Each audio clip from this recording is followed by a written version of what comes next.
Assalamualaikum warahmatullahi wabarakatuh. Hello people, balik lagi sama saya Esta Fajri Suma. Pada kesempatan kali ini kita akan membahas tentang informasi dan teknologi komunikasi. Ya, kalau berbicara ini tuh kita pasti tidak akan lepas dari yang namanya komputer. Nah, untuk itu langsung saja ke dalam pembahasannya. Yang pertama kita akan membahas tentang hardware.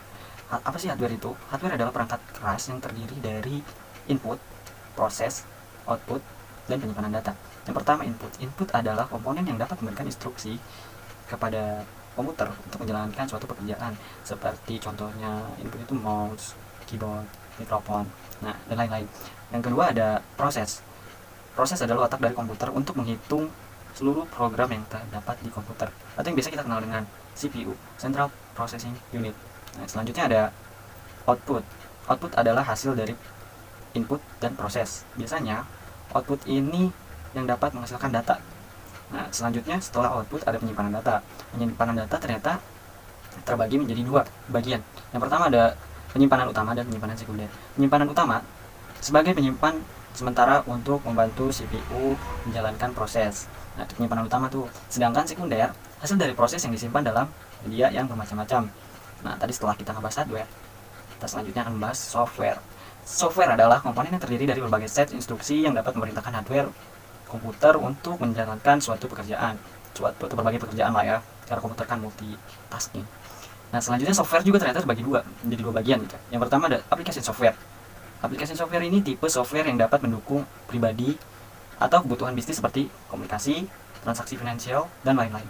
Yang kedua ada sistem software, tipe dari software yang mengontrol kemampuan dasar komputer, misalnya manajemen file dan menyimpan data. Nah, selanjutnya kita akan masuk ke dalam operation system. Operation system juga termasuk ke dalam sistem software, yang mana fungsinya ini mengatur fungsi utama. Nah, maksud fungsi utama di sini ialah segala akses atau segala kinerja komputer itu. Nah, ini nih si operation system ini yang mengatur gitu. Contohnya kayak misalkan mengakses input, mengakses output, mengalokasikan penyimpanan dan lain-lain gitu. Nah, ini operation system yang mengatur gitu. Jadi betapa pentingnya operation system dalam sebuah komputer gitu, karena tanpa operation system komputer tidak akan bisa nyala atau berjalan.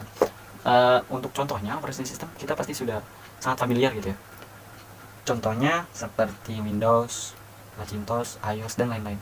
Mungkin cukup sekian dari saya, akan dilanjut oleh teman saya, Masyafah.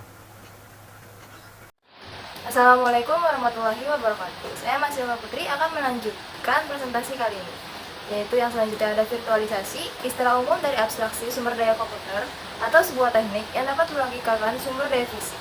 Yaitu contoh yang biasa kita tahu adalah menginstal beberapa sistem operasi logikal dalam sistem operasi fisik, sehingga dapat menghemat biaya fisik self dengan memaksimalkan sumber daya fisik komputer. Lalu ada jaringan, ialah perangkat yang saling terkoneksi dengan menggunakan kesamaan standar. Yaitu selanjutnya ada IoT atau Internet of Things, di mana alat tersebut sudah dilengkapi sensor yang dapat mengirimkan data melalui internet untuk menganalisa. IoT sendiri sering disebut sebagai ubiquitous computing karena sifat dasarnya sangat mewakili komputer yang kecil. Lalu yang terakhir ada komputasi awan, teknologi komputasi yang dapat menawarkan tingkat kinerja yang tinggi dengan harga yang murah.